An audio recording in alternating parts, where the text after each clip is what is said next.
jedhan manneen maree Itoophiyaa har'a hojii eegalan irratti dubbii taasisaniini.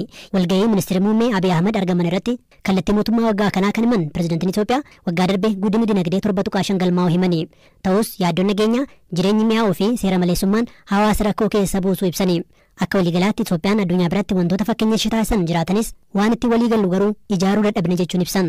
በህብረት ቆመን ተባብረን ሀገራችንን ለመውረርና ህዝባችንን ለማንበርከት የተንቀሳቀሱ ጠላቶች waliin ta'uun diina biyya keenya weeraruuf dhufee qolanneerra. Mallattoo farra kolonii ta'uun uummattoota gurraachaafis fakkeenya taaneerra. Haa ta'u malee himamsa hunda keenya walii galchiisu uumuu hin dandeenye. Sirna mootummaa baay'ee keenya biratti fudhatamummaa qabu ijaaruu hanqanneerra. Warqoonnee waraana walwaraanii keessa seenuun akka biyyaatti gatii guddaa kaffalle ammas kaffalaa jirra. አሁንም እየከፈልን እንገኛለን። Pirezidaant Saahilawarq dhimmoota akka uummataatti waliin gallee uummanni akka murteessu haala mijeessuun akka barbaachisu dhaamani. Yeroo ammaa naannoo Amaaraa akkasumas naannoo Oromiyaatti humnoonni federaalaa hidhattoota waliin lolatti jiru. Gama kaaniin jalqaba waggaa darbe waliigalteen nagaa TPLF waliin taasifame nagaa buusuuf fakkeenya ta'uu eeruun ammallee waraanni filmaata ta'uu akka hin qabne dhaaman.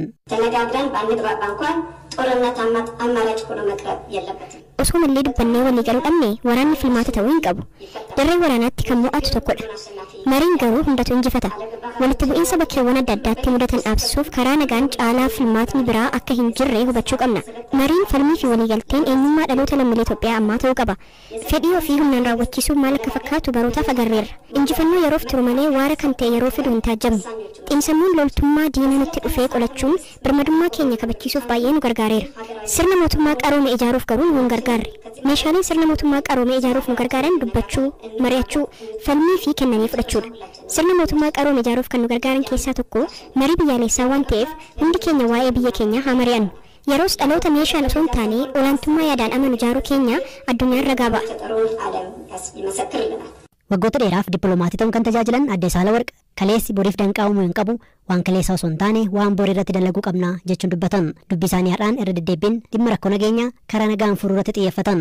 Akka lakkoofsa Itoophiyaa bara 2016 karoora mootummaa ijoo maal akka ta'us ibsaniiru. በፈታኝና አስቸጋሪ ሁኔታዎች ውስጥ ጭምር እያለን ባለፈው haala rakkisaa keessas osoo jirru waggaa darbee guddinni diinagdee waliigalaa parsantaa 7.5 galmaa'eera. Waggaa kanas 7.9 akka galmaa'u ni hojjanna.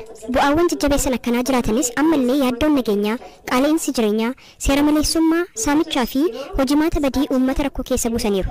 Injifannoo dippiloomaasii waggaa kana milkaa'an keessaa Itoophiyaan gartuu BRICS seenuun injifannoo biyyaalessaa jedhamee fudhatamuu kan danda'udha. Waggaan kuni karoora diinagdee waggaa 10 keessaa kan marsaa lammataa kan itti eegalludha. Waggoota 3 itti aanu guddina diinagdee waliigalaa keenya itti fufsisuun kaayyoo keenya ijoodha. Misoomaa fi badii wal faana qabatanii deemuun garuu guddina waaraa biyyaaf danqaa uuma. Waggaa kanatti olaantummaa seeraa kabachiisuu fi nageenya mirkaneessuun hojii ijoo mootummaadha. Qaama kamiyyuu waliin mari'achuuf mootummaan yeroo hunda qophiidha. Kanaan ala garuu humnaan fedhii siyaasaa ofii raawwachiisuuf kanneen sosso'an mootummaan hin obsu. Rakkoo keessoo keenya karaa nagaan qofa mariin haa furru. ችግሮቻችንን በሰላማዊ Maatiitti uffeera. Walitti bu'iinsa kanaan gama lamaanii lammiileen 1,200 ol lubbuu dhabaniiru. Haalillaa Hamaasiin lammiileen Israa'el du'an 700 yoo ta'an haalillaa Israa'el raawwatiin immoo 500 ol ajjeefamuu qondaaltonni ibsaniiru. Lakkoofsi kun dabaluu malaa jedhameera. Walitti bu'iinsi qaamota lamaa kun kan bubbule ta'us badina manaa garuu dhaloota tokko keessa yoo mudatu yeroo jalqabaati jedhaniiru xiinxaltoonni. Hirphaa Gammachuu dabalee nutti hima.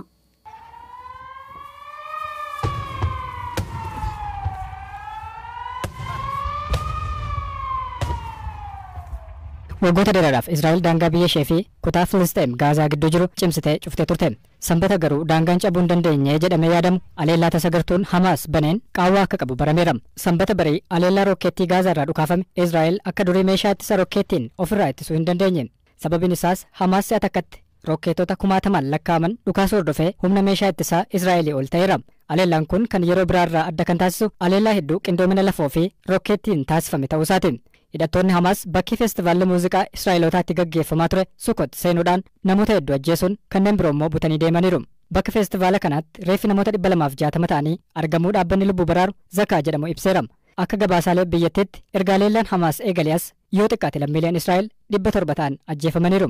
Hanga ammaatti Israa'el keessatti namoonni meeqa akka gartuu Hamaasiin butaman ifa ta'uu baatus waraanni Israa'el garuu namoonni hedduun butamaniiru jechuun ibseera. Yooni Asher yeroo hidhattoonni Hamaas aleellaa kana gaggeessanitti haati warraansaa Dooroon ijoollee isaa lamaan umurii ganna 5 fi 3 ta'an Raazee fi Aviif jedhaman maatii waliin naannaa daangaa Gaazaa akka turan ni himama. Boodarra viidiyoon miidiyaa hawaasaa irratti gadhiifameen yommuu haati warraa fi ijoolleen isaa hidhattoota Hamaasiin butamanii konkolaataa irratti fe'aman argeera. Yooniin bakka isaanii anaan fudhadhaa jechuudhaan ergaa isaa dabarsa. I want to ask of Hamas Don't hurt them. Hamaasiin kana gaafachuun barbaada. Adaraa hin miidhinaani. Ijoollee xixiqqoo hin miidhinaaf dubartoota hin miidhina. Yoo ana barbaaddu ta'e bakka isaanii ani nan dhufa. Hamilee jabaan turuuf yaalaan jira garuu baay'ee cimaadha. Maatiin kee guutuun ijoolleen kee lamaanii fi haati warraa kee booji'amanii akka jiran beekuun salphaa miti. Aleellaa tasaa kanaan kan rifate mootummaan Israa'el hidhattoota kana loluudhaaf humna waraanaa hedduus bobbaaseera. Ministeerri muummee Israa'el Benjamin Netanyahuun ibsa miidiyaaleedhaaf kennaniin aleellaa raawwatame kanaaf Israa'el tarkaanfii cimaa ni fudhatti jechuudhaan akeekkachiisanii turan. Magaalaa hamtuu kana keessatti bakka Hamaas jiru, bakka Hamaas dhokate, bakka Hamaas keessa taa'ee hojjechaa jiru hunda ni barbadeessina. Uummata Gaazaa isinitti hima amma achii bahaa. Sababiin isaas amma humna keenya guutuu fayyadamuun bakka hundatti tarkaanfii fudhachuuf jirra. כדי להשמיד את יכולות חמאס.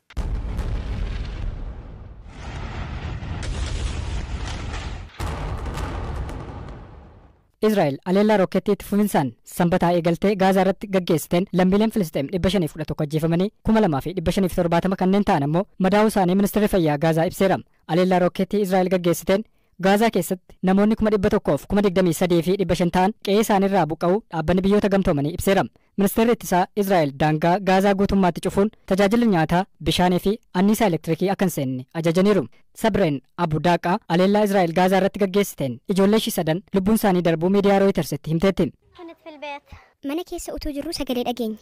Tasa waan hundi mataa keenya irratti jige. Yeroo jijjiga gamoo jala na baasanii maqaa ijoollee koon waame. Garuu kan naaf deebisee hin jiru. Waan ijoollee koo mudateeru kanan dhagee utuu hospitaala keessa jirudha.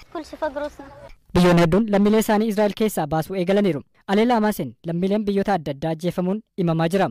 Taayilaand lammiileen ishii 12 Israa'el keessatti ajjeefamuu yoo ibsitu, Biriteen ammoo lammiileen ishii 10 ta'an ajjeefamaniiru yookiin immoo achi buuteen isaanii dhabameera jechuun ibsite. Aleellaa Hamaasiin lammiileen Ameerikaa 9 Israa'el keessatti ajjeefamuu mootummaan Ameerikaas ibseera.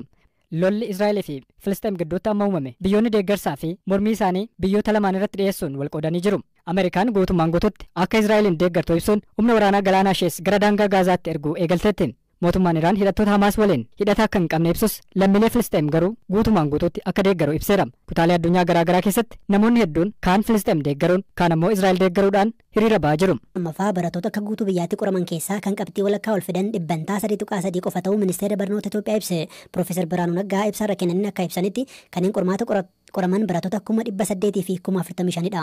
Kanneen keessaa qabxiittiin darban jechuunis 50 ol kan fidan barattoota 27 qofaadha. Waggaa darbe yeroo jalqabaaf saamicha ittisuuf barattoonni yuunivarsiitii keessatti akka qoraman yeroo taasifames qabxii wal fakkaataa galmaa'eera. Ministeerri barnootaa kun sadarkaa gadiirraa jalqabee wanti dalagamuu qabu danuu ta'uu dubbataniiru. Piroofeesar Amaaraa Asgadoom waggoota 40 sirna barnootaa barsiisaniiru. Barataan ammanaa maaliif kufee jennee gaafanne. Waggoota lamaan darban wanti jijjiirame yoo jiraate akkaataa qormaanni itti kennamudha. Tokko tokkoon barataa kan ofiisaa akka dalagu taasifame. Wanti biraan jijjiirame hin jiru. Kanaan dura garuu barattoonni qormaata irratti wal gargaaraa turan. Akkaataan qormaanni kennamus amansiisaadha. Dhuguma qormaatadha jechuun ni rakkisa. Amma qormaanni hin jijjiiramne. Akkaataa qormaata kennamutu jijjiirame. Barnoonni yeroo dheeraadhaaf qulqullina irratti kan xiyyeeffatan turre.